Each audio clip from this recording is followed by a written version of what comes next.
오늘 본문에서 바울은 3차 전도 여행을 모두 마치고 밀레도 섬에서 에베소 장로들에게 마지막 고별 설교를 하고 난 후에 예루살렘으로 가기 위해서 먼 길을 떠납니다. 여러 섬을 거쳤습니다. 여러 차례 배를 갈아탔습니다. 그리고 긴 항해 끝에 수리아 땅 두로에 도착을 했습니다. 그런데 이곳 두로에 도착을 했을 때 그가 그동안에 길러놨던 제자들이, 이 두로 지역에 있었던 제자들이 바울을 맞이하러 나왔어요. 그리고 또다시 가이사랴로 내려갑니다. 근데 이 가이사랴로 내려갔을 때 그곳에서 누구를 만나죠? 초대교회 7집사 중에 한 명, 사마리아 땅에 큰 부흥을 이루었던 누구예요? 빌립 집사를 만나게 됩니다. 그리고 그의 집에서 유하게 되는데 그에게 4명의 딸이 있었는데 이 4명이 다 시집을 안 갔어요. 다 노처녀들이었습니다. 그래서 빌립 집사와 그의 4명의 딸을 만나게 됩니다. 그리고 선지자 아가보라가 하는 사람도 만나게 돼요. 자, 두로에서 제자들을 만났고 또 빌립 집사와 그 4명의 딸을 만났어요. 그리고 아가보를 만났습니다. 그런데 이들에게 한 가지 공통점이 있습니다. 이 사람들은 모두가 다 성령 충만한 사람들이었고 성령의 기름 부으심을 받아서 예언하는 능력을 가지고 있는 사람들이었어요. 예언하는 능력을 가지고 있었습니다. 어떻게 보면 대단한 능력을 가지고 있는 거죠. 그런데 그들이 공통된 조언을 하게 됩니다. 성령님께서 우리에게 환상을 보여주셨다. 그런데 성령님께서 말씀하시기를 바울이 예루살렘에 가게 되면 그곳에 가서 환난을 겪게 될 것이고 결박을 당하게 될 것이고 그곳에서 큰 고초를 당하게 될 것이다. 그런데 여기까지만 말씀을 해주신 거예요. 그곳에서 일어날 어떤 흉한 일들에 대해서만 예고를 해주신 거죠. 그래서 그것을 그대로 바울에게 전하게 됩니다. 오늘 이 아가보라고 하는 사람은 심지어는 퍼포먼스까지 하지 않습니까? 바울의 허리에 그 띠를 가져다가 자기 몸을 묶어요. 그리고는 말하기를 이 띠의 임자가 예루살렘에 들어가게 되면 유대인들이 그처럼 결박해서 이방인들의 손에 넘겨버린다는 거예요. 그러니까 이제 바울에게 이런 고초와 환난이 기다리고 있다, 시련이 기다리고 있다라고 하는 것을 전한 거죠. 그러면서 이들이 한결같이 내린 결론이 뭐냐? 안 됩니다. 예루살렘 가지 마십시오. 지금 바울 선생님이 지금 얼마나 중요한 역할을 감당하고 있습니까? 지금 이방인 성도를 위해서 그렇게 그동안에 많이 애를 쓰셨고 그렇게 많은 교회들을 세워놓으셨는데 앞으로 그 교회들도 다 돌보셔야지 되고 아직까지 복음 전하지 못한 수많은 지역들이 있지 않습니까? 게다가 선생님 로마에 가셔야 되잖아요. 로마도 가셔야지 되는데 지금 예루살렘에 가면은 그러면 그 모든 꿈이 다 무산될 수도 있습니다. 지금까지 하셨던 모든 일들이 다 물거품이 될 수도 있습니다. 사서 고생하지 마시고 어차피 로마로 가실 거니까 그냥 여기서 바로 로마로 가버리십시오. 절대로 예루살렘 들어가면 안 됩니다. 이러고 그 가는 길을 가로막아버린 거예요. 그런데 여러분 바울이 어떻게 했습니까? 우리 13절 말씀 같이 읽어볼까요? 시작. 바울이 대답하되 여러분이 어찌하여 울어 내 마음을 상하게 하느냐. 나는 주 예수의 이름을 위하여 결박당할 뿐 아니라 예루살렘에서 죽을 것도 각오하였노라 하니. 어찌하여 울어 내 마음을 상하게 하느냐. 자신의 갈 길을 막으려고 하는 이들을 향해서 지금 책망하고 있는 거예요. 마치 예수님께서 십자가의 길을 걸어가고자 할 때 제자들이 막으려고 하지 않았습니까? 주님 안 됩니다. 주님 왜 그 험한 길을 가셔야 됩니까? 그 중에서도 제자들 중에 베드로가 특별히 더 나서가지고 극구 말렸죠. 그러자 예수님께서 뭐라고 말씀하셨습니까? 사단아 물러가라. 사단아 물러가라. 내가 하나님의 일은 생각하지 아니하고 사람의 일만 생각하는구나. 그리고 그를 심하게 책망했죠. 오늘 바울도 역시 마찬가지입니다. 바울은 지금 자신이 가야 하는 길을 분명히 알고 있어요. 왜? 성령님께서 바울에게도 예루살렘에 들어가게 되면 어떤 일을 겪게 될 건지 다 이미 보여주셨고 다 말씀해 주셨습니다. 이 사람들만 본 게 아니에요. 바울도 본 거예요. 근데 단지 선택과 결정이 다른 거죠. 그들은 어떤 선택이에요? 안 됩니다. 들어가시면 안 됩니다. 너무나 합리적인 이유들을 들었습니다. 당신은 중요한 사람입니다. 할 일도 많은 사람입니다. 당신의 꿈을 이루어야 되지 않습니까? 쓸데없이 고난을 받으실 필요 없지 않습니까? 얼마든지 바울이 설득당할 수 있는 그런 상황이었다는 거죠. 그럼에도 불구하고 바울은 성령님께서 나로 하여금 예루살렘으로 가기를 원하신다. 고난과 환난이 기다리지만 그러나 성령님의 뜻은 뭐예요? 내가 예루살렘으로 가기를 원하시고 바라신다는, 이게 하나님의 뜻이에요. 이게 성령님의 뜻인 겁니다. 그러니까 누가 가로막아도 안 돼요. 10사람이 붙잡아도 안 됩니다. 100사람이 붙잡아도 안 돼요. 모든 사람들이 안 된다고 얘기해도 아니요, 하나님께서 하라시면 하는 겁니다. 성령님께서 하라고 하시니까 하는 거예요. 이게 여러분 바울의 결정이고 바울의 결단입니다. 여러분, 우리가 어떤 결단을 내린다라고 하는 건 바로 이런 겁니다. 누가 붙잡아도, 누가 안 된다고 해도, 누가 방해를 해도 하나님께서 하라고 하시니까, 그것이 하나님의 뜻이라는 것이 분명하기 때문에, 성령의 인도하심이 그것이 분명하다고 내가 판단되어졌을 때에는 그 누가 합리적인 이유를 들어서 그것을 안 된다고 가로막을지라도 묵묵히 순종하고 그 길을 가는 것, 그것이 바로 결단인 거죠. 여러분, 오늘 이 시대는요, 이 바울과 같은 사람이 정말 필요한 시대인 것 같아요. 여러분들 여호수아와 갈렙도 우리가 너무 잘 아는 사건 아닙니까? 가데스 바네아에서 10명의 정탐꾼은 전부 다 안 된다. 우린 들어가면 다 죽는다. 우리는 그들 앞에서 메뚜기 같은 존재다. 우린 그들의 밥이다. 그런데 여호수아와 갈렙 두 사람만이 믿음의 고백을 하지 않습니까? 하나님께서 우리에게 약속하셨다. 하나님이 저 땅 우리에게 주시겠다고 했다. 오늘 우리가 여기까지 온 것도 하나님께서 우리와 동행하셨기에 가능한 일이었던 것처럼 저 가나안 땅에 들어가 그 땅을 차지하는 것도 우리 힘이 아니라 하나님이 하시면은 능치 못함이 없다. 들어가서 그 땅을 차지하자. 믿음의 고백을 하지 않습니까? 여러분, 지금 우리 한국교회를 보면서 다들 희망적인 이야기하는 사람들이 별로 없잖아요.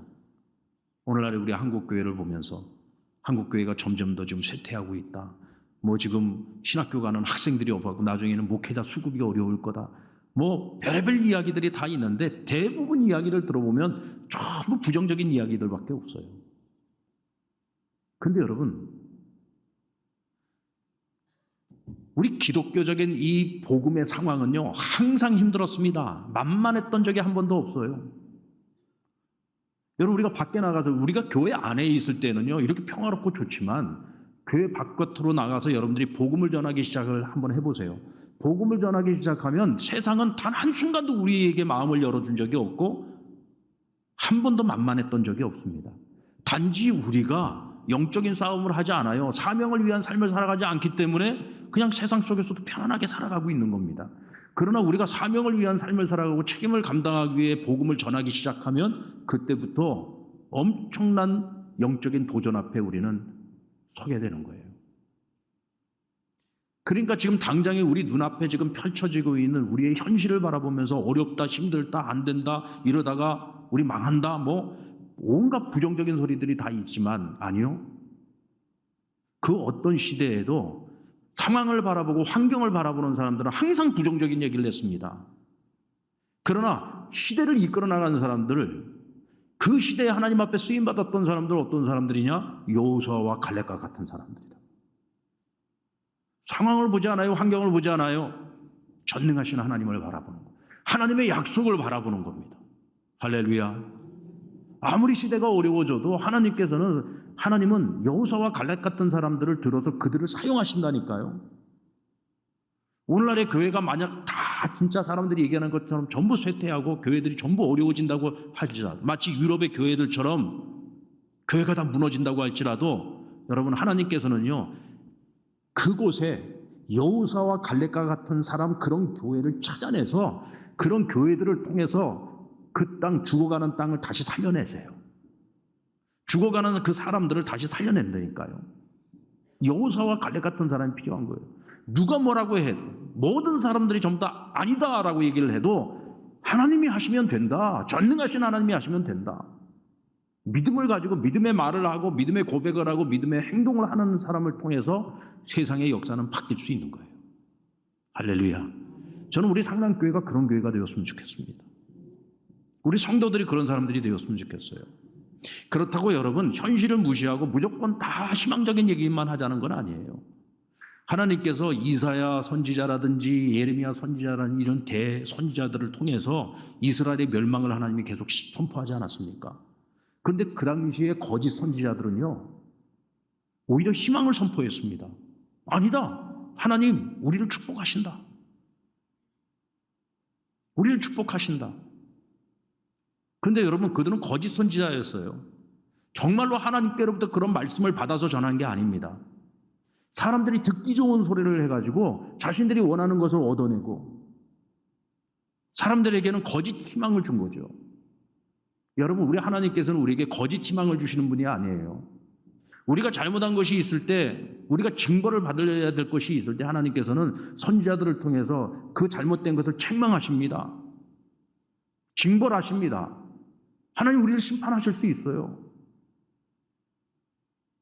그런데 하나님께서 우리를 징벌하시고 심판하시는 이유가 뭡니까? 돌아오라는 거잖아요. 하나님께로 돌아오라. 하나님께로 돌아오면 희망이 있는 거예요. 하나님께로 돌아오면. 우리가 지금 하나님 앞에서 잘못된 길을 걸어가고 있다면, 우리가 지금 잘못된 신앙을 가지고 있고 잘못된 삶을 살아가고 있다고 한다면 그것을 우리가 고쳐서 하나님께로 돌아와야죠. 하나님께로 돌아오면 희망이 있어요. 세상을 보지 않고 하나님을 바라보면 거기 희망이 있는 거예요. 그런데 이것이 없이 그냥 막연한 희망만 선포한다? 이건 가짜입니다. 오늘 이 땅의 교회가 지금 많이 어렵고 힘들어요. 그럼 왜 어렵고 힘드냐?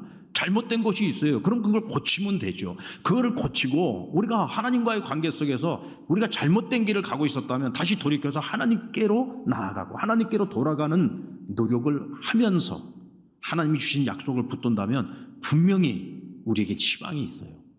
소망이 있습니다. 오늘 이 시대에 이런 여호수아와 갈렙 같은 사람, 내가 주를 위해서 내가 죽어야 한다면 내가 기꺼이 죽을 수 있다라고 고백하고 있는 이 바울과 같은 사람이 오늘 이 시대에 필요하단 말이죠. 자, 그렇다면 똑같이 성령이 인도하시고 보여주셨는데 바울과 이들의 조경이 왜 이렇게 서로 달랐을까? 왜 달랐을까? 여러분들 고난당하는 것은 똑같이 알아요. 그러나 선택과 결정은 하나님께서 누구에게 맡겼습니까? 당사자에게 맡긴 거예요. 당사자에게. 만약에 여러분들이 지금 바울과 똑같은 상황에 있다고 한다면 여러분들은 피할 길을 찾겠습니까? 아니면 사명을 쫓아서 내가 정말 어떤 어려움을 당할지라도 내가 가야 하는 그 사명지를 향해서 들어가시겠습니까? 피할 길을 찾겠습니까? 살 길을 찾겠습니까? 저 같으면은요, 살 길을 찾을 것 같아요. 피할 길 찾을 것 같잖아요. 왜냐하면 제가 지금까지 그렇게 살아온 것 같아요. 힘든 길, 어려운 길 피하고 싶죠. 그건 모든 사람의 마음 아닙니까? 근데 이상하게도 보면 하나님은 항상 제가 피하는 그 길로 꼭 가게 하시더라고요. 내가 가고 싶지 않은 그 길을 꼭 가게 하시더라고요. 그래서 마지못해서 그 길을 가는데 그 길을 가다 보면 왜 하나님이 나를 이 길 가운데 서게 하셨는지를 알게 하세요. 깨닫게 하십니다. 다 필요해서 그 길을 가게 하시는 겁니다.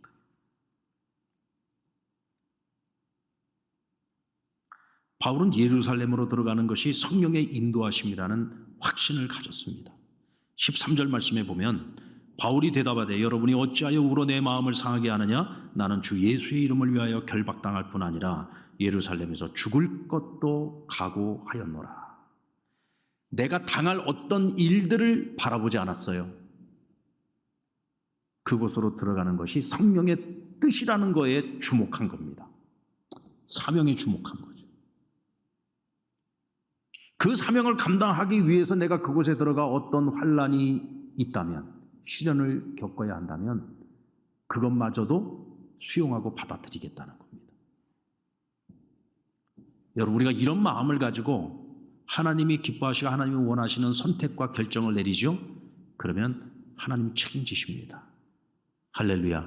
이제 우리가 이후에 우리 사도행전 마지막까지 쭉 같이 살펴보겠습니다마는 예루살렘에 들어가서 이제 벌어지게 되는 수많은 일들이 있습니다. 죽을 곱이 수도 없이 넘깁니다. 그런데 그때 고비마다 하나님께서는 돕는 자들을 계속 보내주시고 붙여주셔서 피할 길을 열어주십니다. 나는 피할 길을 포기했는데 하나님께서 피할 길을 열어주시고, 나는 죽고자 했는데 너 아직 죽을 때 아니야 하고 하나님께서 또 다른 어떤 손길을 통해서 그를 건져내시는 거예요. 할렐루야. 그래서 여러분, 죽고자 하면 사는 길이 열리는 거예요. 살고자 하면 죽는 겁니다. 이게 바울의 이 삶을 보면 그래요. 언제나 죽고자 하고 어디든지 죽음을 불사하고 들어가면 어떻게든 하나님은 살려내세요. 여러분, 성경에 나오는 모든 믿음의 사람들이 그렇지 않습니까? 다니엘도 마찬가지잖아요. 죽고자 하고서 그냥 사자굴 속으로 들어가는 거예요. 그러니까 살아서 나오잖아요. 우리가 어떤 순간에도 하나님이 원하시는 선택과 결정을 내려야 되는 이유가 바로 거기에 있습니다. 우리가 믿는 하나님은 어떤 하나님이시냐? 전능하신 하나님이거든요. 하나님은 마음만 먹으면 능치 못함이 없어요. 살든지 죽든지. 만약에 죽음의 길이 하나님이 원하시는 길이라고 한다면 그 또한 우리가 받아들이고 수용해야 되는 것이겠지만, 내가 죽고자 했을 때 하나님이 우리를 죽도록 놔두지 않는다니까요. 살아서 할 일이 있으니까.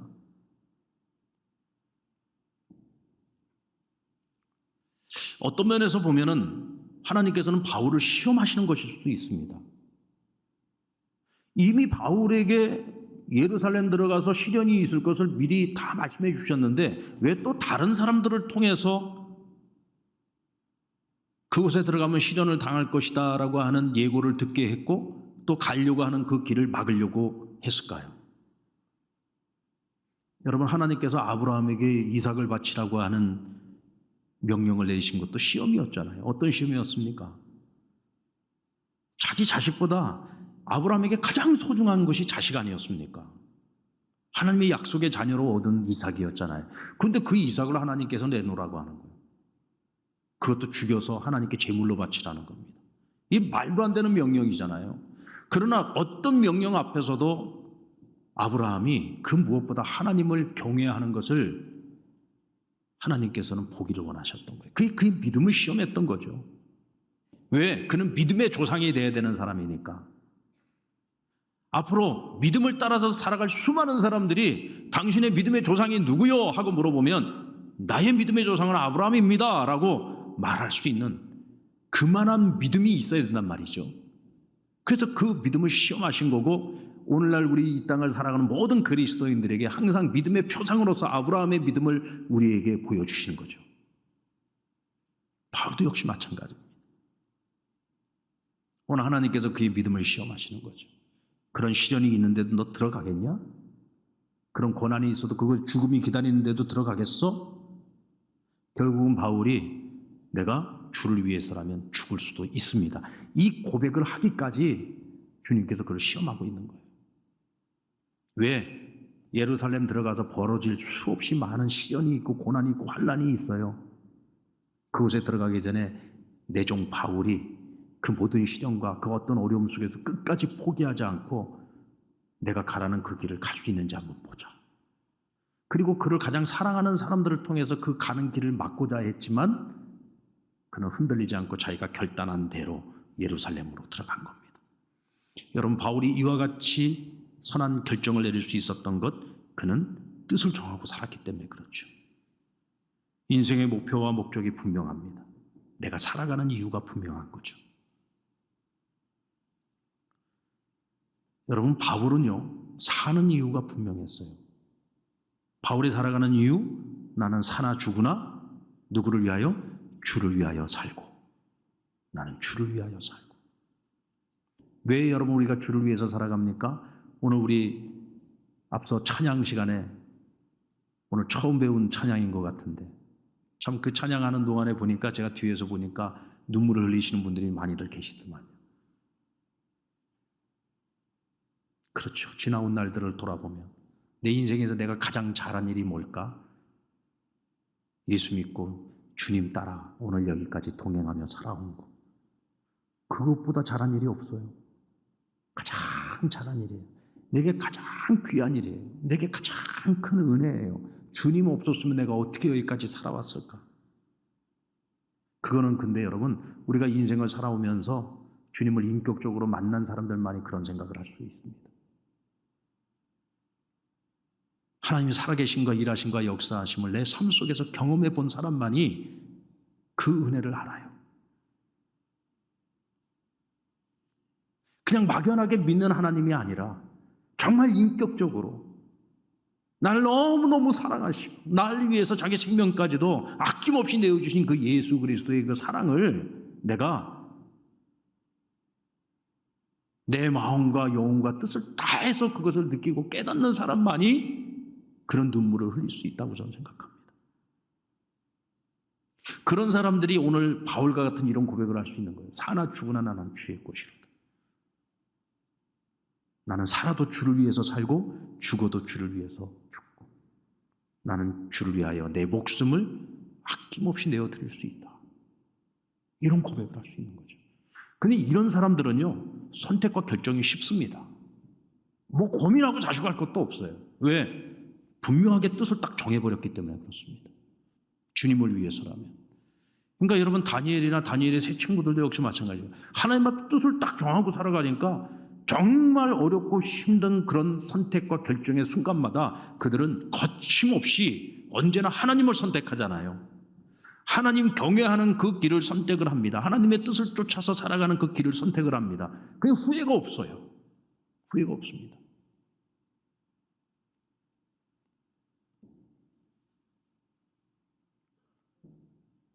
사명을 가지고 살아가는 사람은 복잡하지 않습니다. 여러분, 하나님께서 인간을 창조하시고 하나님의 형상대로 지으실 때 우리의 모습 속에서 하나님의 모습, 하나님의 그 독특함을 우리가 가지고 있는 것이 한 가지가 있습니다.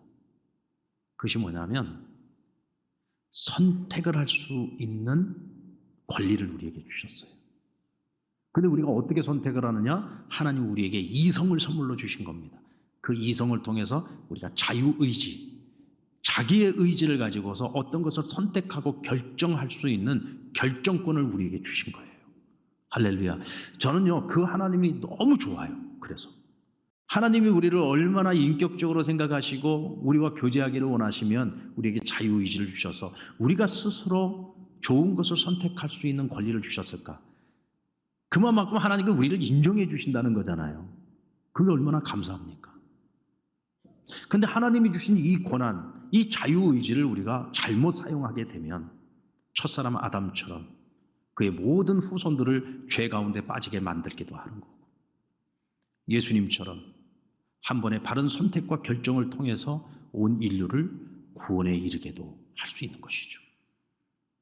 여러분, 우리는 매 순간마다 선택과 결정을 하면서 살아가야 되는 사람들입니다. 세상을 살아갈 때 우리는 세상의 가치관을 쫓아서 살아갈 것인가, 아니면 하나님의 뜻을 쫓아서 살아갈 것인가. 살다 보면 수도 없이 이런 선택과 결정 앞에 우리가 많은 선택을 해야 되고 많은 결정을 내리면서 살아가야 됩니다. 그리고 그 선택과 결정에 따르는 결과는 우리가 책임을 져야지 됩니다. 그런데 여러분, 분명히 약속드릴 수 있는 것은 성경은 우리에게 그렇게 약속합니다. 너희가 하나님의 뜻을 쫓아 하나님의 뜻대로 바른 선택과 결정을 내리면 내가 책임질게.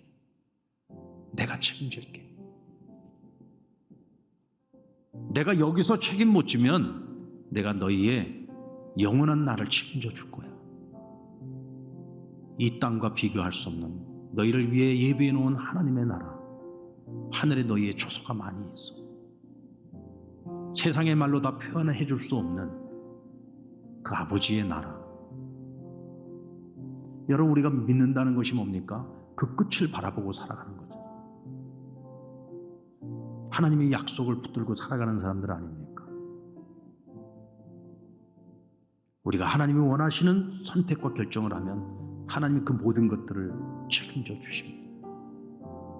이 땅에서도 감히 사람들이 우리를 함부로 할 수 없도록 하나님의 표심팔로 우리를 지켜주시고 보호해 주실 것이고, 우리가 나아갈 길을 방향을 잡지 못하고 가로막힌 사방에 그 닫혀있는 벽 속에서 어찌할 바를 알지 못할 때 우리가 언제나 주를 바라보고 주를 위해서 죽고자 하는 마음만 가지면 하나님께서는 어떤 상황 속에서도 우리를 구원해내시고 우리를 통해서 하나님 영광 받으시는 줄로 믿습니다.